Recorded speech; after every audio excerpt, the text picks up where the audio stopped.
사람을 차별하지 말라는 야고보 사도의 말씀을 기점으로 우리의 삶이 모든 사람을 존경하고 차별 없이 사랑할 수 있는 그런 훌륭한 인격자가 되기 위해서 우리가 이 말씀을 함께 나누고자 합니다. 아직까지 성차별을 하는 교단이 있죠. 고신 측과 합동 측은 여성을 아직까지 장로를 안 세우고 목사를 안 세웁니다. 우리 통합 측은 벌써 30년이 됐는데 지금이 21세기인데 여전히 여성은 강단에서 설교하면 안 된다라는 거예요. 이게 얼마나 시대의 모순입니까? 여러분, 통합 측에서 신앙생활하는 것을 자부심을 가질 수 있기를 바랍니다.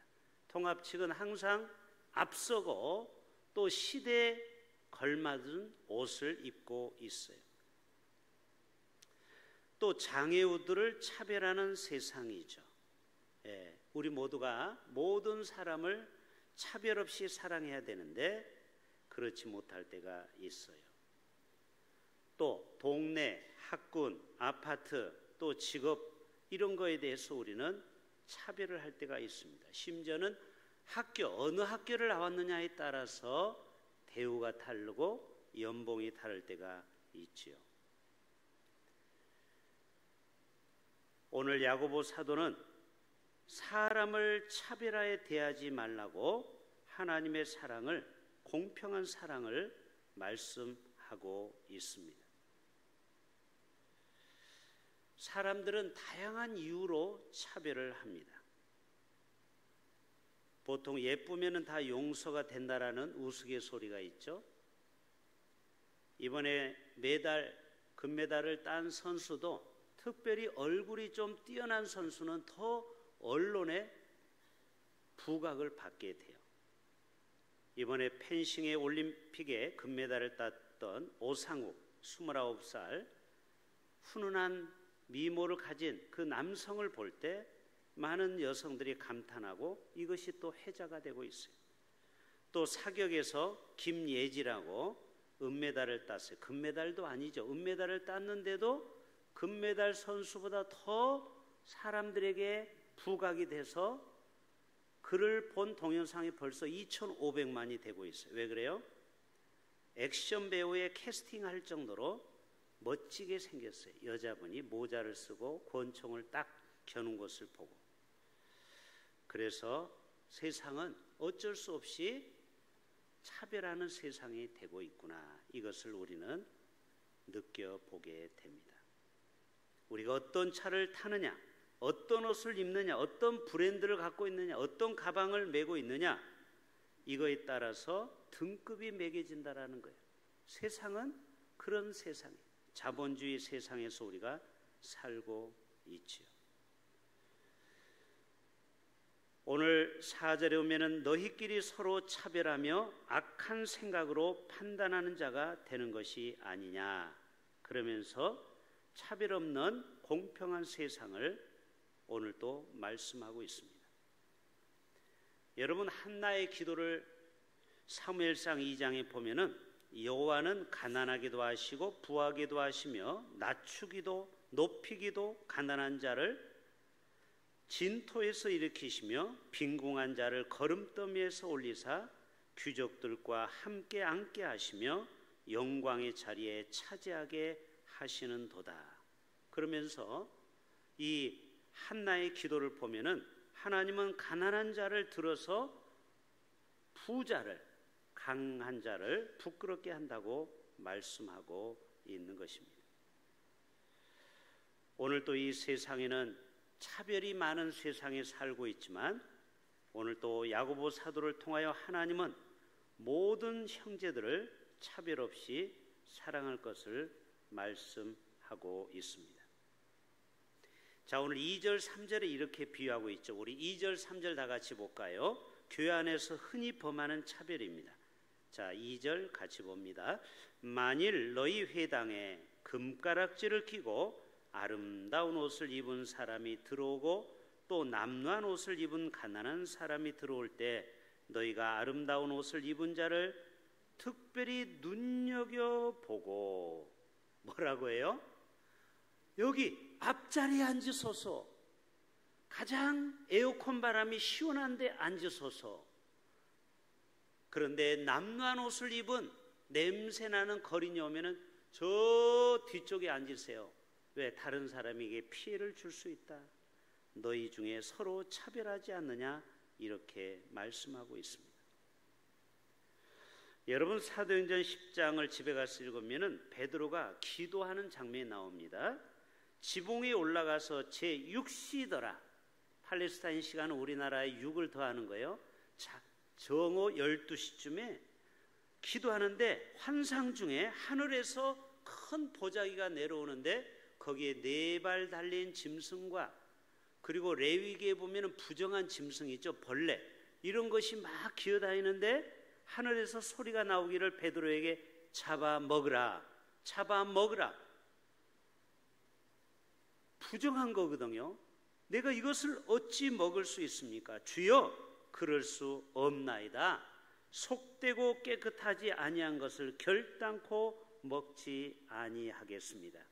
그럴 때 뭐라고 해요? 음성에서 하나님께서 깨끗하게 하실 것을 내가 속되다 하지 말라. 여기서 주는 메시지는 무엇입니까? 이방인을 하나님은 오늘 또 저들을 벌레로 비유해서 그들에게도 복음이 필요하고 그들도 구원받을 백성임을 이 보자기에 있는 그 정결 부정한 짐승을 통해서 우리에게 가르쳐주고 있어요. 하나님이 이방인도 구원하려고 하는데 너는 차별 없이 누구든지 가서 복음을 전하라고 이 베드로 사도에게 말씀하고 있는 것입니다. 오늘 또 교회 안에서 부자와 가난한 자, 또 많이 가진 자와 그렇지 못한 자, 성공한 자와 성공하지 못한 자로 나누어집니다.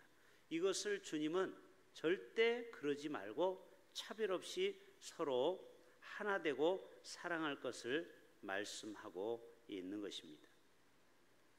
자, 여러분, KTX나 비행기를 우리가 어디 회사나 출장 갈 때, 여행 갈 때 타고 가는데 여러분, 서울역까지 KTX를 타도 구분이 돼 있는 거 아시죠? 우리가 보통 59,000원짜리 타는 거는 일반석이라고 하고 거의 9만 원, 거의 2배 되는 우등석에 타보면은 전혀 달라요. 서비스가 달라요. 같은 열차를 차도 비싼 요금을 받은 사람에게는 신문이 5가지가 있어요. 그리고 간식이 있어요. 음료수가 있어요. 그리고 좌석이 넓어요. 비행기도 마찬가지죠. 세상은 많이 가진 사람에게는 좀 더 편하게 갈 수 있도록 그 대신에 돈을 좀 많이 내는 거죠. 근데 이것이 결코 나쁜 것은 아니죠. 자기가 몸이 불편한 사람은 조금 더 돈을 내고 좋은 비즈니스석을 탈 수가 있어요. 그런데 가끔 그 자리가 빌 때가 있어요. 그러면은 궁금해서 한번 가봅니다. 어떻게 비즈니스석은 어떻게 됐을까? 우등석은 어떻게 돼 있나? 서민들 타보고 싶잖아요. 그런데 거기 들어가자마자 안내원이 여기는 아무나 들어올 수 없습니다 하고 정중히 나가라고 그래요. 그때 마음속에 야, 이렇게 세상은 가진 자와 적게 가진 자를 차별하는구나. 그래서 우리나라 속담에 이런 말이 있어요. 따라서 합시다. 억울하면 출세하라. 이게 무슨 말이에요? 많이 가진 자는 많은 것을 누릴 수 있고 대접을 많이 VIP로 대접을 받아요. 그러나 적게 가진 자는 어쩔 수 없이 차별을 받을 수 없는 세상에 우리가 살고 있어요. 그러나 여러분, 복음 안에서는 차별이 없는 줄로 믿습니다. 오늘 또 가난한 자를 통하여서 부자를 부끄럽게 하고 약한 자를 통하여 강건한 자를 부끄럽게 한다는 거예요.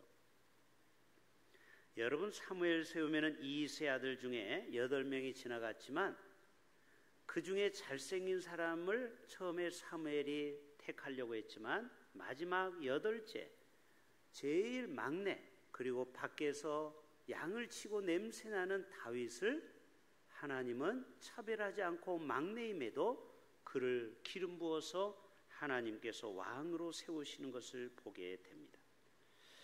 여러분, 그래서 이 복된 소식, 기쁜 소식은 뭐냐? 세상은 차별할 수 있으나 복음 안에서 하나님은 모든 사람을 똑같이 기회를 주고 동등하게 우리를 대하시는 분이 바로 하나님이신 줄로 믿습니다. 예수님도 마찬가지죠. 예수님의 별명은 뭐예요? 죄인들의 친구죠. 세리들, 가늠한 여인들 차별하지 않고 늘 가까이 뒀어요. 심지어는 문둥병자가 얼마나 몸에서 냄새가 나갑니까? 요즘같이 여름 같으면. 그런데도 예수님은 그 문둥병자를 향하여 네가 병이 낫고자 하느냐? 주여, 그렇습니다. 그럴 때 주님은 그 냄새나는 한센병 환자를 향하여 내가 깨끗함을 받으리라 하고서 그를 고쳐주는 것을 보게 돼요. 어떤 흑인이 교회당에 들어오지 못하고 밖에서 울고 있어요. 지금은 많이 흑인도 차별을 많이 안 하지만 이 옛날에 미국만 해도 흑인들은 버스에도 앉지도 못하고, 그리고 백인들이 타는 버스에는 흑인들은 탈 수가 없죠. 이만큼 차별이 강할 때가 있었어요. 그래서 예배 시간에 백인 교회는 흑인이 들어갈 수 있다 없다? 없다. 바깥에서 울고 있는 거예요. 그때 어떤 사람이 와서 위로해 줍니다. 너는 이 성전에 들어가지 못하는구나. 근데 나도 지금 들어갈 수 없구나. 바로 이 사람이 누구냐? 바로 예수님이 옆에 앉아 계십니다. 사람들은 외모를 보고 판단하고 차별하지만 나는 너와 함께 하겠다. 그리고 그를 위로하는 주님의 음성을 그가 듣게 되었습니다. 오늘도 하나님께서는 5절을 한번 같이 한번 읽어볼까요? 시작. 내 사랑하는 형제들아 들을지어다. 하나님이 세상에서 가난한 자를 택하여 어떻게 하신다고요? 믿음의 큰 부유한 자로 만드신다라는 거예요. 여러분, 기생 라합, 다말, 룻, 우리아의 아내, 어떻게 보면 가장 세상에서 차별받는 여성이죠. 그러나 예수님의 족보에도 나오고 마태복음 1장의 족보에 나오는 위대한 하나님의 사람이 되었어요. 그래서 우리 예수 믿는 사람은요, 예수 안에서 우리가 얼마든지 높여주시는 그 하나님의 능력 안에 우리가 거할 수가 있는 것입니다. 우리 안에 사람을 차별하는 죄를 짓는 이러한 실수를 우리가 해서는 안 될 것입니다. 자, 우리 마지막 8절 9절 한번 읽겠습니다. 8절 9절 시작. 너희가 만일 성경에 기록된 대로 내 이웃 사랑하기를 내 몸과 같이 하라 하신 최고의 법을 지키면 뭐하거니와 잘하는 것이거니와, 만일 너희가 사람을 차별하여 대하면 뭐를 짓는다? 나는 그냥 마음으로 사람을 차별했는데 그것도 하나님은 죄라고 말씀하는 거예요. 여러분, 지금까지 우리가 얼마나 많은 죄를 범했을까요? 생각해 보세요. 우리는 나도 모르게 나보다 못한 사람을 무시하고 함부로 대할 때가 얼마나 많이 있었습니까? 오늘 이 말씀 우리가 다시 한번 상기하면서 오늘 또 예수님처럼 어떤 사람도 차별하지 않고 늘 친구처럼 대우했던 그 사랑의 예수님, 공평한 예수님, 오늘 또 그 예수님을 따라 우리의 가족과 이웃과 우리의 형제들을, 또 우리의 학교와 직장과 우리 이웃 중에 차별받는 자들을 우리가 주님의 이름으로 사랑함으로 우리 안에 주님이 주시는 놀라운 사랑의 공동체가 다 되실 수 있기를 주님의 이름으로 축복합니다. 하나님 아버지, 오늘 또 사람을 차별하지 말라고 하신 이 말씀을 우리 마음에 깊이 가슴에 새기며 나도 모르게 다른 사람을 판단하고 정죄하고 그리고 다른 사람을 함부로 대했던 우리의 모든 언행